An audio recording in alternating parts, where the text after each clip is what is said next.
하나님의 말씀 요한복음 3장 16절 오늘 한 절 말씀입니다. 우리 다 같이 한 목소리로 같이 읽겠습니다. 하나님이 세상을 이처럼 사랑하사 독생자를 주셨으니 이는 그를 믿는 자마다 멸망하지 않고 영생을 얻게 하려 하심이니라. 아멘. 오늘은 우리 이영국 선교사님이 이제 우리 교회 주일 예배 마지막 날입니다. 1월 7일 날 비행기로 출발하시기 때문에 오늘 특별히 이영국 선교사님 말씀도 듣고 또 선교 보고도 우리 간단하게 하는 그런 시간 갖겠습니다. 우리 이 목사님 나오셔서 말씀 전가하실 때 그런 애 있으시길 바랍니다. 할렐루야.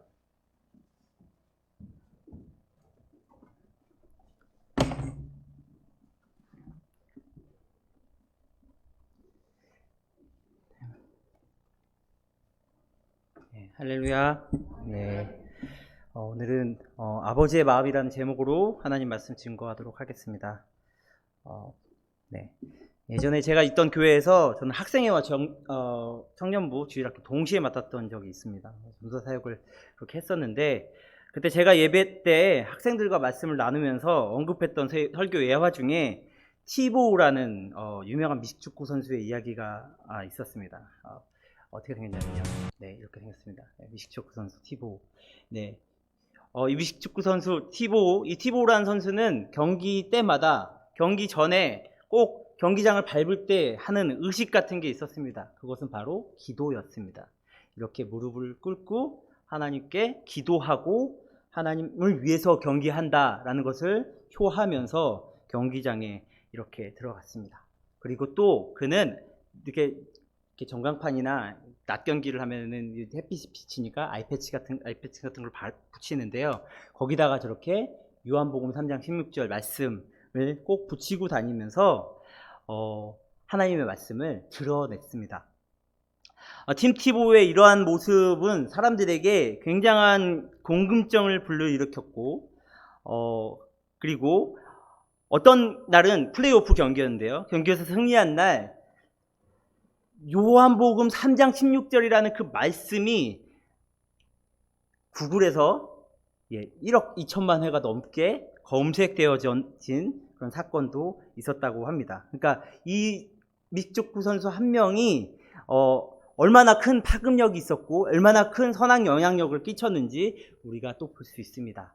그래서 그때 이제 신조어가 하나 생겼죠. 티보잉이라는 말. 네. 티보우를 따라하는 거죠.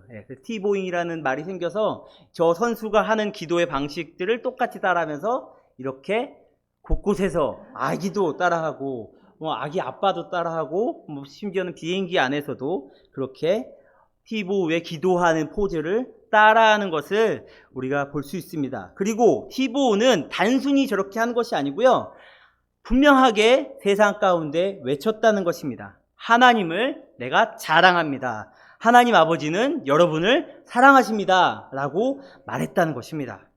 이 이야기는 저에게 굉장히 큰 감동을 주었습니다. 그래서 설교 시간에 아이들과 이렇게 함께 나누면서 제가 도전하면서 예배를 드렸던 적이 있습니다. 그리고 각자의 자리에서 우리 작은 것부터 시작해보자 이렇게 아이들과 말하면서 저는 뭘 했냐면 이렇게 차에 요한복음 3장 16절을 이렇게 붙이고 다녔습니다. 근데 저는 하나님께서 이상하게 뜻이 있으셨는지 절대로 가까운 거리는 30분 이내 안쪽의 교회는 다니지 않게 하시고 항상 1시간, 2시간 이렇게 멀게는 여기 막힐 때는 2시간 반, 3시간 걸리거든요. 이렇게 먼 거리로 교회 사역지만 섬기시게 하셔서 훈련시켜 주셨습니다. 이곳 동탄도 마찬가지입니다. 또 이게 태생이 제가 뚜벅이인지라 솔로일 때는 괜찮은데 결혼을 하고 아이가 생기고 그리고 그 먼 거리를 대중교통으로 다니다 보니까 차를 살 수밖에 없었습니다. 그래서 저는 차를 사게 됐는데 그 차 이름이 보열이었습니다. 보시다시피 차색이 빨갛죠? 네, 차색이 빨간데 저 빨간 그 차의 그 의미대로 보혈의 그 색깔로 이 차가 가는 어디 곳마다 예수님의 그리스도의 보혈이 뿌려지기를 그런 어떤 염원하는 마음에서 그렇게 보혈이라는 이름을 줘서 이렇게 말씀 붙이기 시작했습니다. 그리고 또 저렇게 요한복음 3장 16절이라는 말씀 John 3:16 is your hope 라고 하면서 요한복음 3장 16절은 여러분의 희망입니다 라는 이렇게 메시지를 차에 한동안 달고 다녔습니다. 그런데 그렇게 붙이고 다니는데 어느 날 이게 되게 부담스러운 거예요. 운전해 보신 분들은 다 아시겠지만 이게 정상인 분들도 운전하시는 분들이 정상인 분들도 참 많으시지만 비정상인 분들도 참 많으시잖아요. 그러다 보니까 제 안에서 이제 욱하고 올라오는 저의 원래 모습이 나오는데 이제 화가 나고 이게 싸울 때 괜히 말씀 붙여 있으니까 왠지 이런 상황이 오면은 이게 불리할 것 같은 거예요. 할 말 못하고 나는 무조건 아멘, 뭐 감사합니다, 할렐루야, 네, 이래만 할 것 같은 거예요. 그러니까 이게 되게 불편하더라고요. 내가 괜히 혼자 손해볼 것만 같은 그런 생각이 들더라고요. 근데 오해하지는 마시기 바랍니다. 저는 운전할 때 굉장히 내향적으로 어디 창문을 열고 소리 지르는 그런 스타일이 아니고 혼자서 운전대 잡고서 혼자서 이렇게 말하는 스타일입니다. 근데 어쨌든 간에 그런 불편함이 너무 싫었습니다. 그래서 어느 날 떼버렸습니다. 그런 불편함이 싫었습니다. 그러니까 뭐냐면 제 마음 가운데 뭐가 있었던 거냐면 하나님을 드러내기보다는 복음을 드러내기보다는 내 생각에 이게 손해볼 것 같다. 내 감정을 드러낼 수 없으면 내가 손해볼 것 같다. 내 기준이 먼저였기 때문에 이 하나님의 말씀이 내 감정에 방해가 되니까 저는 과감없이 떼버리는 제 모습을 발견했습니다. 여러분들 혹시 저에게 그거 하나 붙이면서 혼자서 그러냐고 하실 수도 있습니다. 그러나 저는 그렇게 해야지 안 되더라고요. 그래서 도무지 이게 같이 있을 수가 없더라고요. 그래서 완전히 떼버리고 그랬던 기억이 있습니다. 어땠겠어요? 그 이후에 굉장히 편했습니다. 막 화도 내고 그럴 수 있을 것 같았습니다. 생각했죠. 근데 여러분 분명히 처음에는 하나님을 세상에 드러내고 예수 그리스도의 복음을 알리자. 우리도 그렇게 작은 것부터 시작하자. 학생들을 이렇게 저희가 도전해서 그렇게 시작했던 것인데 그 작은 것 하나에 제 자신이 복음을 부끄러워하는 모습으로 바뀌는 것을 보게 되었습니다. 그래서 제 자신의 모습을 보면서 조금 슬퍼졌습니다. 그런데 역지상 16장 8절 말씀에 보니까 너희는 여호와께 감사하며 그의 이름을 불러 아뢰며 그가 행하신 일을 만민 중에 알릴지어다 라고 나와 있어요. 그러니까 저는 많은 은혜를 받았어요. 저는 이 그레이스 교회를 만난 것도 정말 큰 은혜고요. 저희 목사인 저희 아버님께 그 자녀로 태어난 것도 큰 은혜고요. 저희 와이프를 만난 것도 은혜고요. 제 주변에 다 모든 것이 은혜인데 그럼에도 불구하고 제 안에서는 아직도 제 마음대로 제 중심의 기준대로 불평할 거리, 화낼 거리를 찾고 있었다라는 것입니다. 그래서 저는 그 운전할 때 그 조그만 그거를 좀 지우기 위해서 예수님 내 옆자리 말고 뒷자리에 좀 앉아 계세요. 그래서 제가 좀 화 좀 내야겠습니다. 이러고서 떼버렸던 거죠. 근데 로마서 1장 16절에 보니까 사도 바울은 내가 복음을 부끄러워하지 아니하노니 이 복음은 믿는 자에게 구원을 주시는 하나님의 능력이 됨이라 라고 나와 있습니다. 그러니까 뭐예요? 앞에서 설교하고 교역자라고 했던 무려 이제 선교사까지 나가게 했던 저조차도 그 순간에 제 감정이 먼저였고 제 마음이 먼저였던 것입니다. 그러한 것들이 요한복음 3장 16절 오늘 본문 말씀을 내포하고 있는 그것보다도 더 컸던 거예요. 내 기분이 더 컸던 거예요. 솔직히 붙이고 안 붙이고는 그렇게 중요하지 않습니다. 왜냐하면 본질이 아니잖아요. 그러나 마음이 그랬다는 거죠. 지식적으로만 알고 있고 아버지의 마음을 아직도 깨닫지 못하고 여전히 저로 가득 찬 저의 모습을 제가 보았다는 것입니다. 무엇이 진짜 인생의 목적인지 지식적으로는 알고 있었지만 제가 놓치고 있었다는 것이죠. 저는 신학교를 학부, 대학원 다 포함해서 7년을 다녔습니다. 서당계 3년이면 풍어를 읊는다는데 저는 개가 아니지만 공부를 그렇게 열심히도 하지 않아서 저는 모자르지만 그래도 서당에 그렇게 오래 있었으니 서당 돌쇠, 서당 남자, 서당 사람 이 정도는 되지 않겠습니까? 그런데도 자기중심적인 사고는 제가 쉽게 바뀌지 않더라는 거예요. 저는 알죠. 제 모습을 제가 제일 잘 아니까. 제 자신이 얼마나 자기중심적인 사람인지. 오늘 본문 말씀 요한복음 3장 16절 말씀이 뭐예요? 무슨 말이에요? 아버지의 마음이잖아요. 누구나 다 잘 알아요. 교회를 안 다녀도 요한복음 3장 16절은 들어봤을 만큼 이 말씀은 곳곳에 선포되어졌고 오늘 아까 보셨던 티보처럼 그런 미식축구 선수가 요한복음 3장 16절의 말씀을 선포하면서 하나님이 여러분을 사랑하십니다라고 우주적인 선포를 하는 그런 핵심 복음의 메시지잖아요. 그리고 너희가 너희를 사랑한다. 그런데 우리가 다 알고 있는데, 이것이 나를 향한 것이라는 것을 우리가 다 알고 있는데, 더 나아가 이것이 열방을 향한 메시지라는 것을 우리가 다 알고 있는데, 우리는 항상 우리 중심에 의해서 움직이는 사람이더라는 것입니다. 오늘 본문 말씀은 니고데모가 예수님을 밤중에 찾아와 진리에 대한 문답을 하는 중 나오는 장면입니다. 율법에 정통한 바리새인 공의의 회원인 니고데모가 성경을 과연 몰랐을까요? 성경을 아마 아주 잘 알고 있었을 것입니다. 당대에 아마 성경에 대해서 가장 빠삭한, 제일 많은 지식을 갖고 있었을 것입니다. 그러나 그는 하나님을 지식적으로만 알고 있었지 진정으로 하나님이 어떤 분이신지 깨닫지 못하고 있었다는 거예요. 저는 이 말씀을 보면서 마치 한 사람이 생각났는데 마치 요나와 같이 비슷하다는 생각을 하게 되었습니다. 여러분, 요나도 선지자였습니다. 그런데 요나가 하나님께서 요나에게 임하셔서 사명을 주셨을 때 요나는 어떻게 됐죠? 하나님이 말씀하신 것 어디로 가라고요? 니느웨로 가라고 했죠. 근데 니느웨로 가지 않고 어디로 갔어요? 다시스로 갔습니다. 정반대로 갔습니다. 무려 선지자씩이나 되는 사람이 하나님의 말씀과는 정반대인 곳으로 갔다는 거예요. 불순종하고 도망갔죠. 겉으로는 그렇게 니느웨로 가려고 했던 다시스로 했더니 다시 가시스로 가서 잘 아시다시피 두들겨 맞고서 막 혼나고서 3일 밤낮을 물고기 뱃속에서 회개를 하고 나오고 나서 마치 이 구절 하나만 보면은 얘가 물고기 뱃속 안에서 3일 동안 회개를 했구나. 그래서 이제 순종하고 드디어 하나님의 뜻대로 순종하면서 니느웨로 갔구나 라고 우리가 생각할 수 있지만 요나의 속마음은 그렇지 않았다라는 것입니다. 그러니까 요나가 물고기 뱃속에서 3일 동안 그 회개했던 내용이 어떻게 잘 들여다보면 그렇지 않다라는 것을 오늘 요나서를 잘 들여다보면 알 수가 있습니다. 하나님의 진정한 마음을 안 건 아니었다는 것이죠. 우리가 많은 경우에 그렇습니다. 내가 하나님 앞에 회개 기도했으니까, 내가 하나님 앞에 예배했으니까, 내가 하나님 앞에 손들고 찬양하고 눈 감고 굉장히 신령한 모습으로 하나님께 나아갔으니까 내 자신이 하나님의 뜻을 알고 있다고 착각하고 내 자신을 그렇게 만들고 있죠. 그런데 그렇지 않다라는 것입니다. 그렇게 니느웨에 간 요나는 하나님의 말씀하신 대로 니느웨 백성들에게 구원을 선포합니다. 여러분, 니느웨 속한 그 아수르는 어떤 곳입니까? 요나 선지자는 북이스라엘 사람이었어요. 근데 이 북이스라엘에 이 아수르라는 나라가 맨날 쳐들어가지고 사람들을 잔인하게 죽이고 학대하고 박해했어요. 그런데 하나님께서 이 아수르, 니느웨에 가서 복음을 전하라는 거예요. 구원이 선포되는 것을 말하라는 거예요. 일견 요나의 마음도 이해가 됩니다. 상식전에서 생각해보면 요한복음 3장 16절 저처럼 떼야죠. 원래 그래야 되는 게 맞는 것 같아 보여요.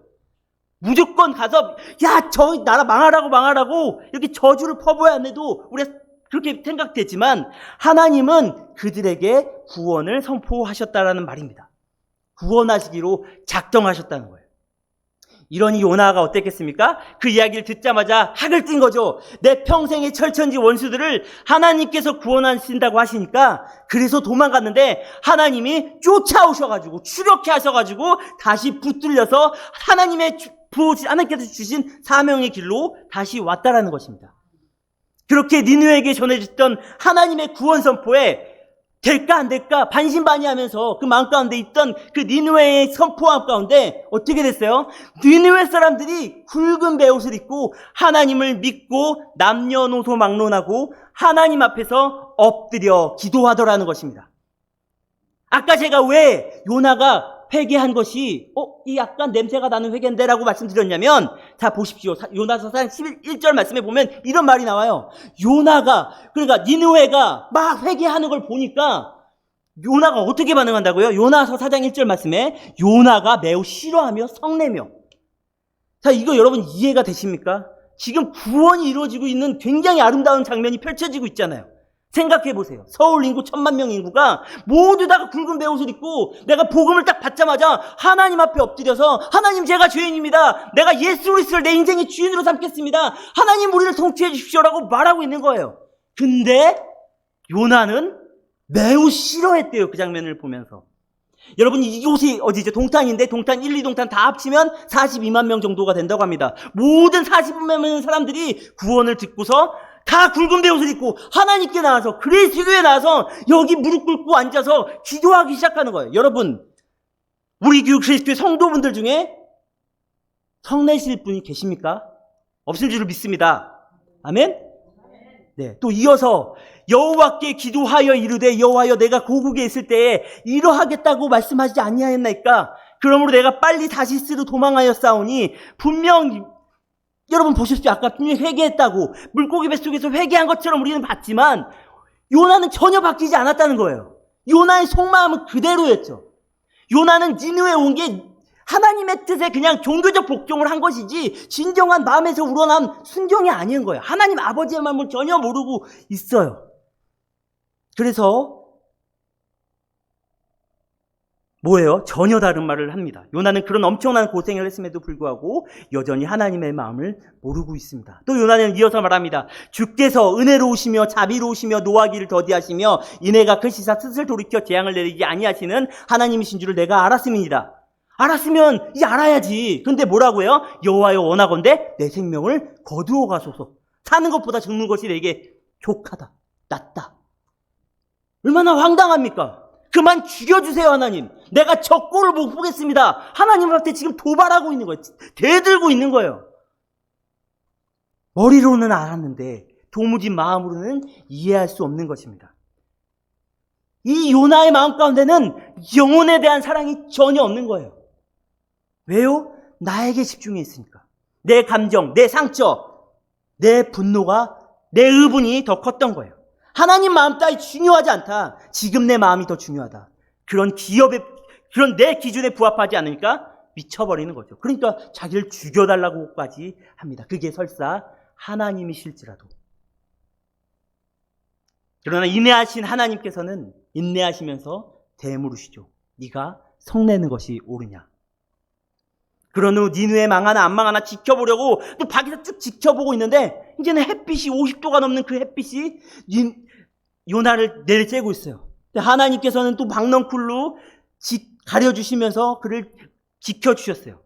방금 전까지 매우 싫어하고 성내던 요나가 심지어 방금 전에 죽여달라고 하던 요나가 반대로 그 이후에 뭐라고 한지 아십니까? 박넝쿨로 말미암아 크게 기뻐하였더니 라고 합니다. 자기 기분 나쁠 때는 자기 의가 관철이 되지 않을 때는 하나님 날 죽여주세요라고 하던 사람이 자기에게 부어진 그 조그만 은혜에 기뻐하고 있는 것입니다. 근데 문제는 이 은혜가 자기 혼자만의 은혜로 머물러 있다는 거예요. 여러분 우리는 어때요? 여러분 혹시 아파트 청약부금 부으신 적 있으십니까? 내가 청약부금을 부었더니 아파트가 당첨된 거예요. 얼마나 기분 좋습니까? 또 이 사놓은 아파트가 막 오르는 거예요. 작년에 많이 올랐죠. 네, 막 오르는 거예요. 얼마나 기뻐요. 좋은 차가 생겼어요. 집값이 오르고 내 자녀가 잘 되고 남편이 또 승진을 했어요. 사업이 잘 돼요. 너무 기쁘죠. 내가 원하던 회사에 취직을 했어요. 그런데 이게 다 뭡니까? 우리 인생의 박넝쿨이라는 것입니다. 이게 다 은혜라고요. 은혜. 그런데 이 은혜를 혼자만 누리고 자기 중심적인 것에 머물러 있는 것이 바로 우리 자신이라는 것입니다. 우리의 삶이라는 것입니다. 이 은혜를 통하여서 은혜 받은 걸 다른 이에게도 전해줘야죠. 오늘 그것을 하나님께서 요한복음 3장 16절 말씀, 요나서 말씀을 통해서 보여주고 계시다라는 것입니다. 이것이 사라졌을 때, 이 박넝쿨이, 이 은혜의 박넝쿨이 다 각자 다 다르지만 이것이 내 인생 가운데 사라졌을 때 우리는 어떻게 할까요? 우리도 요나와 같이 반응하는 것입니다. 박넝쿨이 없어지니까 요나가 뭐라고 합니까? 다시 죽여주세요. 이렇게 왔다 갔다 한다는 것입니다. 그게 요나에게는 전부였던 거죠. 나에게 부어지는 은혜, 내 것만 이 요나는 포커스를 맞추고 있었던 거예요. 여러분의 인생은 어떤 게 전부이십니까? 여러분의 인생의 목적은 단순히 잘 먹고 잘 사고 그냥 내 집값 오르고 성공하는 것이 여러분의 인생의 목적이십니까? 그렇다면 그 인생의 박넝쿨들은 하나님께서 걷어가신다면 여러분은 어떻게 반응하시겠습니까? 하나님께서 이어서 말씀하십니다. 10절에, 4장 10절에 여호와께서 이르시되 내가 수고도 아니하였고 재배도 아니하였고 하룻밤에 났다가 하룻밤에 말라버린 이 박넝쿨을 아꼈거든. 하물며 이 큰 성읍 니느웨에는 좌우를 분별하지 못하는 자가 12만 명이요 가축도 많이 있나니 내가 어찌 아끼지 아니하겠느냐 하시니라. 요나에게 정말 하고 싶었던 그 말을 하나님께서 요나서 마렵에 가서야 하고 계신 것입니다. 하나님께서 세상을 이처럼 사랑하사 독생자를 주셨으니 그를 믿는 자마다 멸망치 않고 영생을 하게 하려 하십니다. 그 말씀과 동일한 열방에 대한 모든 인류에 대한 구원을 선포하고 계신 거죠. 바로 단지 이스라엘 민족만이 아니라 열방을 사랑하시는 하나님 아버지의 마음이 나온 것입니다.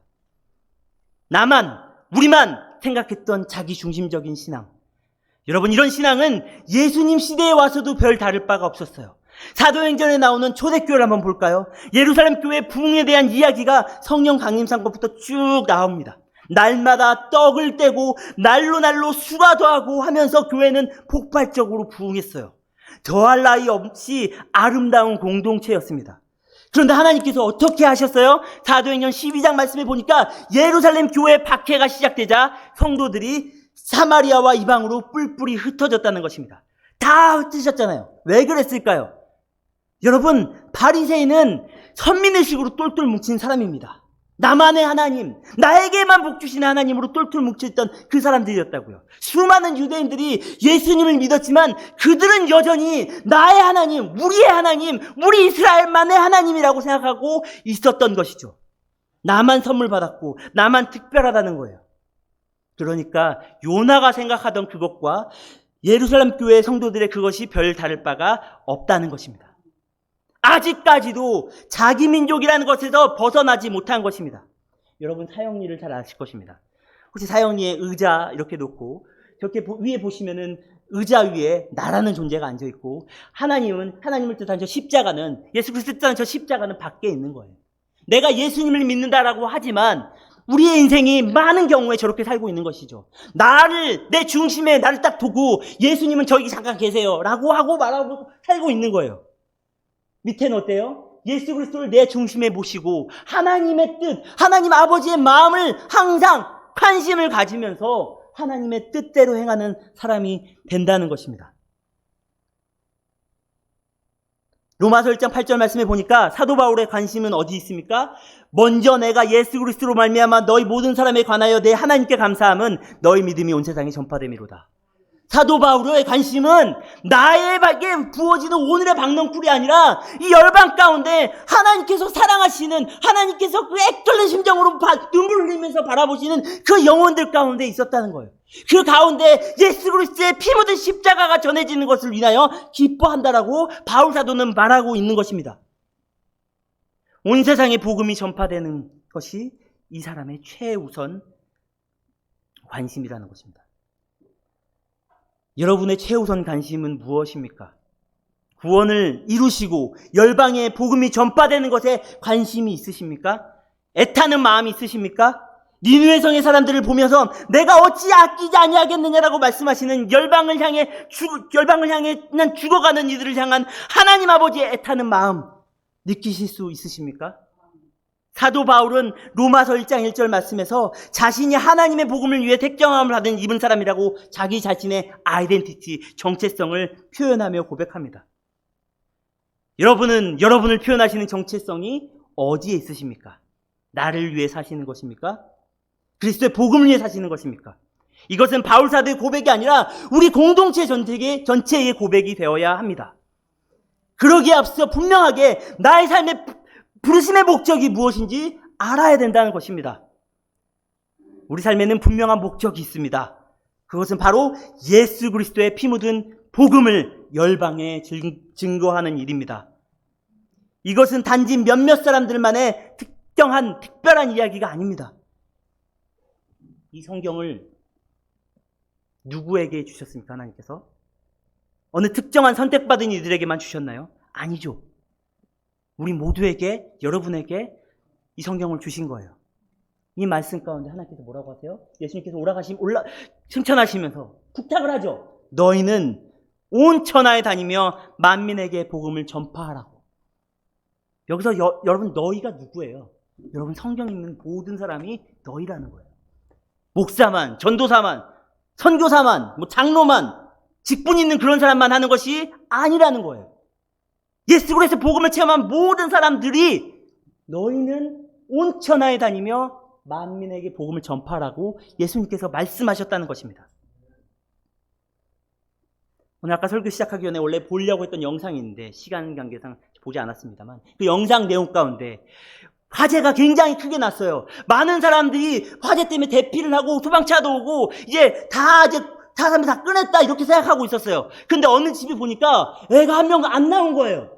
그런데 불길이 너무 치솟아서 이제는 못 들어갈 지경이 됐는데 심지어는 이 화재 이 상황에 대해서 전문가인 이 소방관이 이 아기가 안 나오는 게 아빠한테 다시 들어가겠다고 하니까 못 들어가게 말리는 거예요.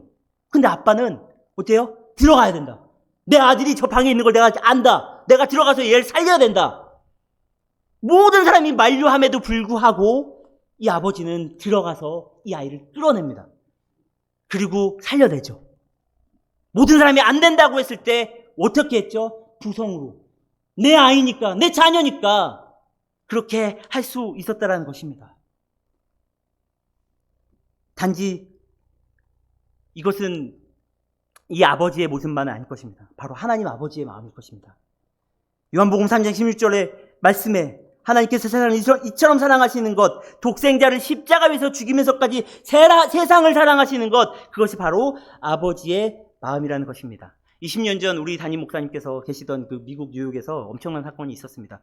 김씨 목사님도 오셨는데 뉴욕에서 있었던 사건인데 뉴욕에서 이런 큰 사건이 났었습니다. 볼륨을 좀 줄여주세요. 네. 이렇게 비행기가 와서 충돌했던 그런 사건이 있었습니다. 근데 이렇게 충돌하고 나니까 월드트레이드센터 이 쌍둥이 빌딩에 이 비행기가 딱 충돌하고 나니까 이 건물이 어떻게 됐겠어요? 무너졌어요. 여러분 잘 아시잖아요.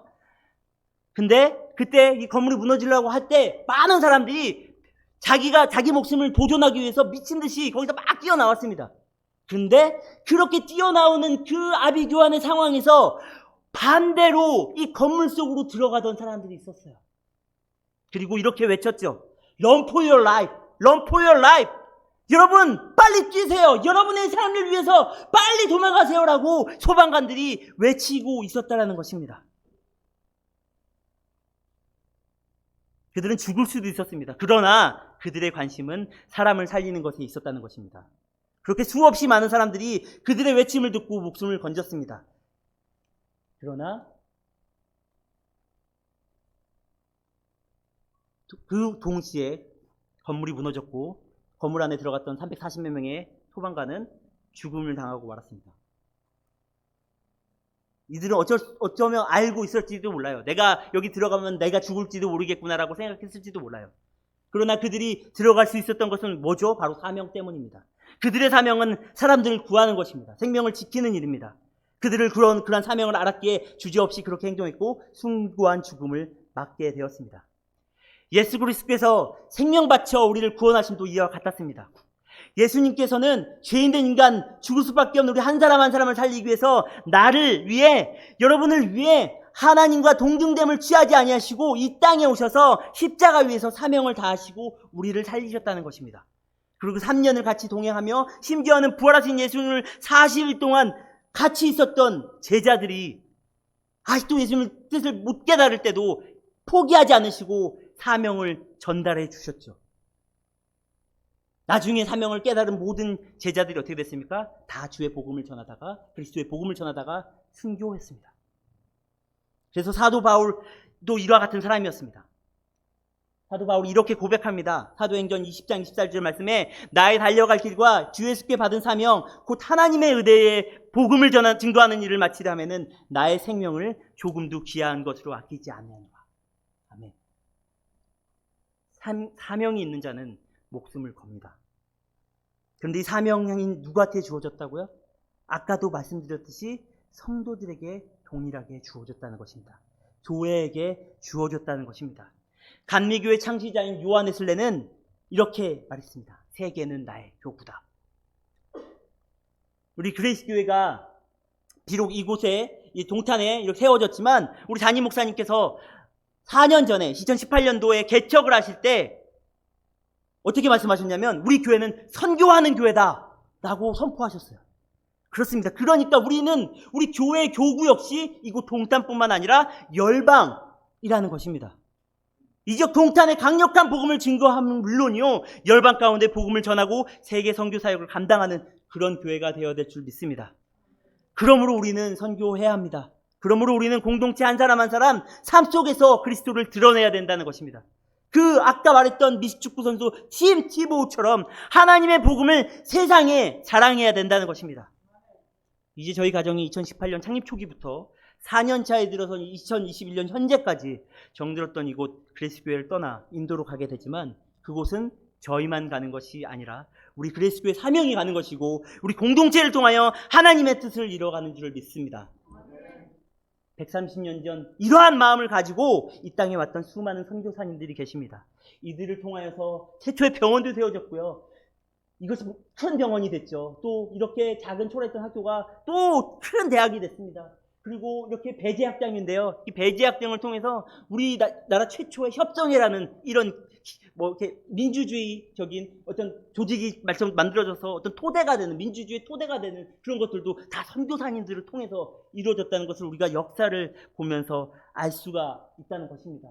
그리고 어떤 여자 선교사는 호열단신으로 이 땅에 와가지고 내가 목숨이 1000개가 있으면 이 나라 조선 땅에 다 바치겠다라고 고백하면서 1년 정도밖에 잊지 못하고 죽어간 선교사도 있다는 것입니다.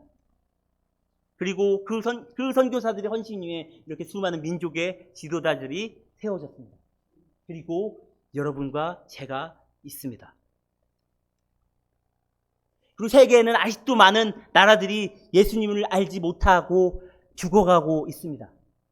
제가 유엔 조사 이렇게 등록된 나라들 이런 거 보니까 200여 나라 정도 되더라고요. 그 나라를 쭉 살펴보니까 굉장히 많은데 여기 지도보다 아마 더 많겠죠. 이 지도가 아니라 이 국기들보다 더 많겠죠. 우리가 정말로 하나님 아버지의 마음을 품고서 또 이렇게 하나님 아버지 그 말씀하신 대로 살아야 되는데 알아야 되잖아요. 어때요? 이렇게 세상에 많은 민족이 있습니다. 너무나 많은 인종들이 있죠. 그 나라 중에 한 나라를 소개합니다. 여러분, 일본 나라 아시죠? 일본. 여러분 보시면 여기 도표를 보시면 아시겠지만 신도교가 51%, 불교가 48% 이렇게 돼 있어요. 근데 어떻게 돼? 복음화율은 1%밖에 안 된다는 거죠. 여러분 이 시국 하면서 많이 말 들으셨죠? 일본의 어떤 나쁜 행동들로 인해서 우리가 그들을 절대 가만두면 안 된다. 우리가 본때를 보여줘야 된다 이랬잖아요. 근데 우리 아까 성경에서 비슷한 사람 보지 않았나요? 그렇죠? 요나를 보면서 니느웨를 보면서 동일하게 깨달았다는 거예요. 하나님께서 일본도 동일하게 사랑하신다는 거예요. 여러분 일본을 위해서도 기도해 주셔야 돼요. 우리가 미워할 것이 아니라 세상 사람들과 똑같이 할 것이 아니라 하나님 아버지의 마음을 품고 그들을 대해야 될 줄 믿습니다. 또 북한 땅이 있습니다. 여러분 형제를 외면하는 것은요 위선입니다. 위선. 하나님 예수님께서 그래서 뭐라고 하셨어요? 선한 사마리안 비유를 드시면서 형제를 외면하는, 죽어가는 형제를 외면하지만 어떤 선한 사마리아인은 이 사람을 살려가지고 생명을 얻게 해주잖아요. 다시. 근데 우리가 북한 땅에 저렇게 죽어가는 사람들인데 아무런 관심이 없다라면, 우리가 그러면서 신앙생활을 한다라고 한다면은, 우리가 크리스천이라고 우리 입으로 말하고 있다라면 여러분 다시 한번 돌아봐 주시기 바랍니다. 그리고 그 돌아본 가운데 다시 한번 고개를 들어 북녘땅을 바라보면서 그들을 향해서 기도해 주시기 바랍니다. 그들이 속히 구원받고 그들이 그 안에서 해방되어서 함께 예배드리는 그날이 올 수 있도록 여러분 기도해 주시기 바랍니다. 하나님께서 예수님께서 동일하게 우리에게도 말씀하십니다. 이 천국 복음이 모든 민족에게 증언되기 위하여 이 온 세상에 전파되리니 그제야 끝이 오리라. 예수님의 그 다시 오실 길을 예비하는 것은 바로 우리가 선교하는 거예요. 죽어가는 이들에게 복음을 전하는 거예요. 여러분 지도를 보시면 뭐가 이렇게 점점점점 돼 있죠? 이게 미전도 종족 국가 분포도입니다. 근데 유난히 빨간 데가 있어요. 어디 같으세요? 지도를 아시는 분들 계실지 모르겠지만 저 지도에 유난히 빨간 데가 어디라고요? 인도입니다. 네. 그러니까 미전도 종족이 제일 많은 나라가 인도예요. 2,500개가 넘고 그런 나라죠. 근데 제가 하나님께서 인도의 땅에 대한 마음을 부어주실 때 하나님께서 제에게 이 말씀을 주셨어요. 오늘 아까 제가 언급드렸던 이 말씀을 주신 거예요.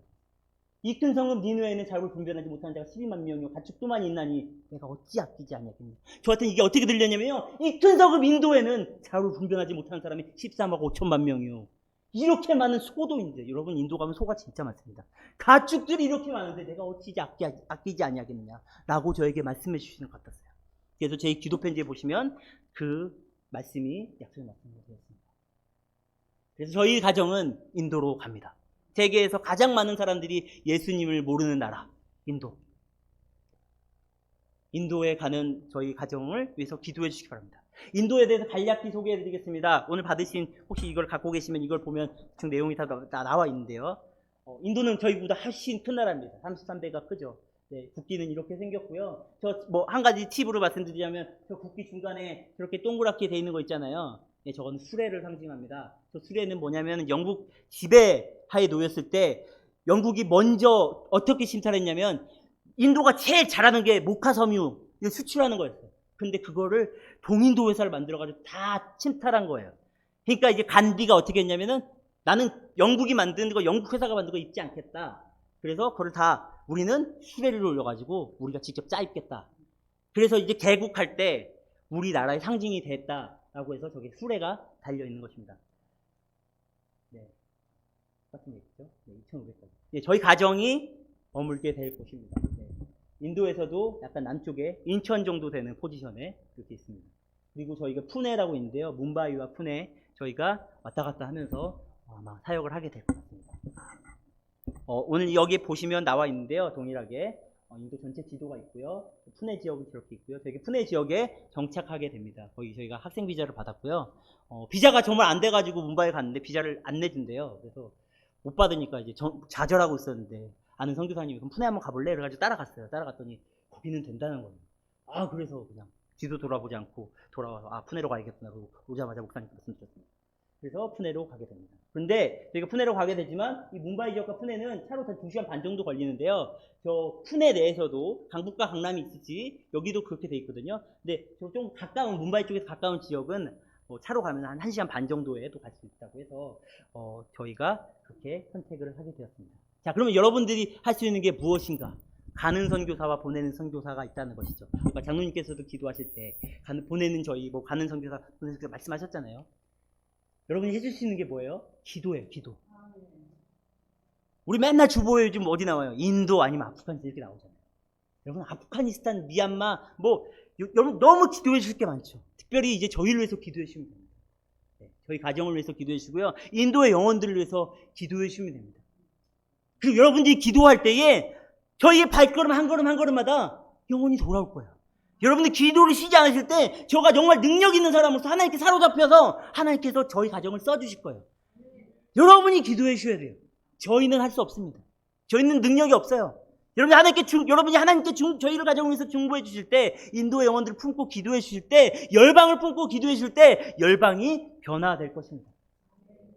하나님, 인도 사람들이 예수님 믿게 해주세요. 저희를 위해서 기도해 주시고 그렇게 해주시기 바랍니다. 기도 제목은 기도 편지에 뒤에도 빛이 되어 있는데요. 기도 제목이 나와 있습니다. 또 두 번째로 물질과 물품으로 저희를 함께 해주실 수 있다는 것입니다. 제가 아는 23년차 인도 선교사님께서 요즘에 저한테 이런 말씀을 하시더라고요. 어떤 말을 했냐면은, 자기가 이제 선교사로서 자기는 하나님의 소위 말하는 믿음 재정을 막 이렇게 싸면서 이렇게 막 재정을 아낌없이 쓰셨다고 합니다. 과감하게 하나님 일을 위해서. 근데 주변 어떤 선교사님이, 아니 선교사님 되게 돈이 많나 봐? 이러시더래요. 근데 이 선교사님이 뭐라고 대답하셨냐고 하니까, 저희 아빠가 부자예요 이랬대요. 그래서 무슨 아빠냐고 그랬더니, 하나님 아버지시잖아요. 하나님 아빠가 있는데 내가 뭐가 두려워요. 나는 하나님께서 저에게 마음을 부어주신 거는 할 수 있습니다. 왜냐면 하나님이 세상 제일 부자시니까요. 근데 그 선교사님이 저에게 그런 걸 공유해 주시고 말씀해 주시면서, 또 제 안에는 뭐가 있었냐면, 재정을 세워야 된다.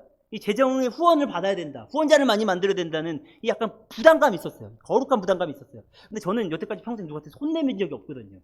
그래 본 적이 없고, 그러면은 제가 되게 불편해요. 근데 해야 된다는 거예요. 제가 이거 단단히 이렇게 생각하고 있는데, 또 그 선교사님이 저한테 말씀해 주시더라고요. 선교사님, 선교사님이 좀 뭔가 착각하는데, 선교사님 좋아서 돈을 주는 게 아니야. 하나님 보고 주는 거지. 이렇게 말씀하시더라고요. 하나님 나라 위해서 주는 거지. 하나님 사랑하시는 그 열방 가운데 돈이 들어가게끔, 쓰여지게끔 선교사님 통해서 주는 거지. 그러니까 부담 전혀 느끼실 필요 없고 당당히세요. 이렇게 저렇게 말씀해 주시더라고요. 여러분, 저희 교단이 이름이 뭐예요? 크리스천 앤 미셔너리 얼라이언스죠. 여러분과 저희는 연합체입니다.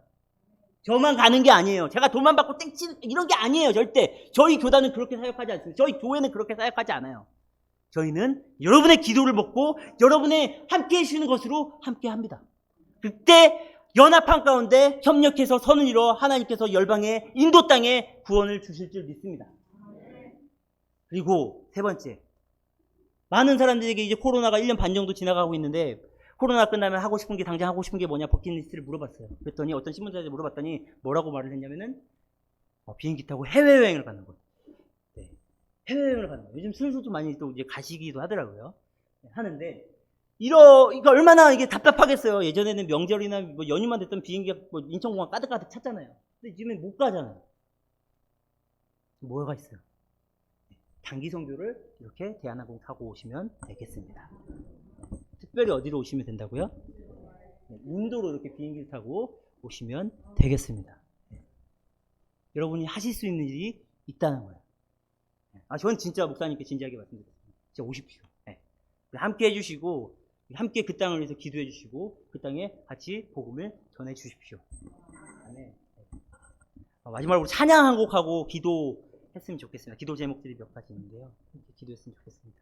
오늘 아까 함께 찬양했던 아버지 당신의 마음 있는 곳에, 하나님 아버지의 마음, 찬양하십시오. 아버지 당신의 마음이 있는 곳에 나의 마음이 있기를 원해요. 아버지 당신의 눈물 흘리고 있는 곳에 나의 눈물이 보이길 원해요. 아버지 당신이 바라보는 영혼에게 나의 두 눈이 향하길 원해요. 아버지 당신이 울고 있는 어두운 땅에 나의 두 발이 향하길 원해요. 나의 마음이 아버지의 마음 알아. 내 모든 뜻 아버지의 뜻이 될 수 있기를 나의 몸이 아버지의 마음 알아. 내 모든 삶 당신의 삶 되기를. 그럼 한 번 더 합니다. 나의 마음이 아버지의 마음 알아.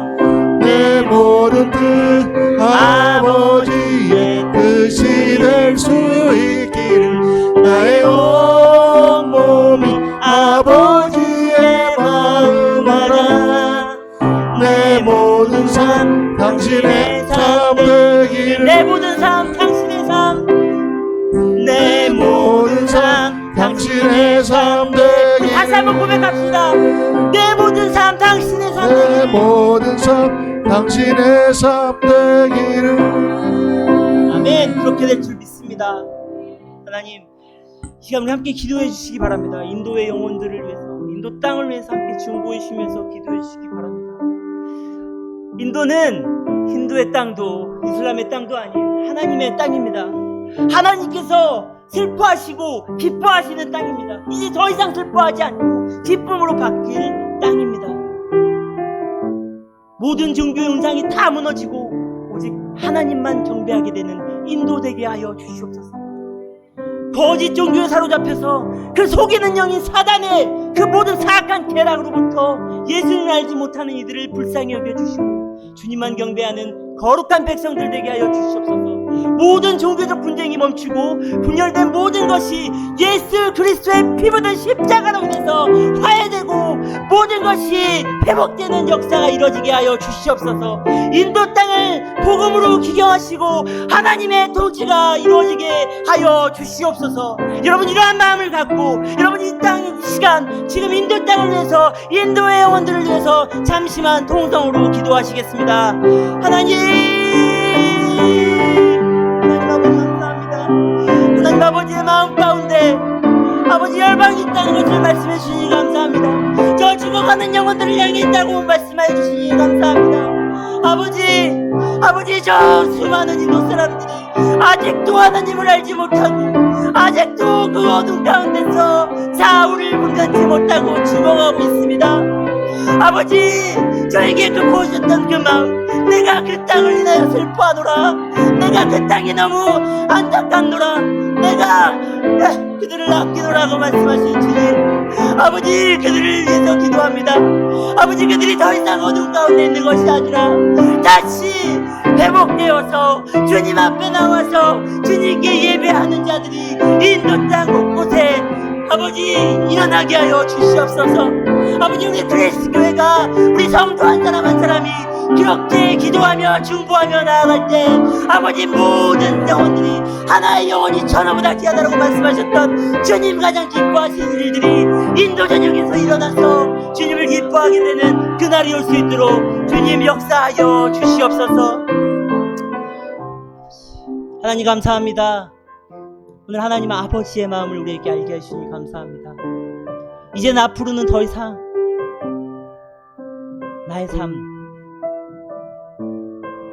나의 감정, 나의 기준만 내세우지 않고 주님 주시는 그 마음대로 죽어가는 영혼들을 향해서 주님의 복음을 위해서 살아가게 하여 주시옵소서. 특별히 인도 땅을 위해서 기도한 그 기도의 제목들 주님 기억하시고 그 기도의 고백대로 인도가 주님 품에 돌아오게 하여 주시옵소서. 그러한 사명을 감당하는 우리 그레이스 교회 되게 하여 주시옵소서. 그런 제가 되게 하여 주시옵소서. 감사드리며 살아계신 예수 그리스도 이름으로 기도드렸습니다.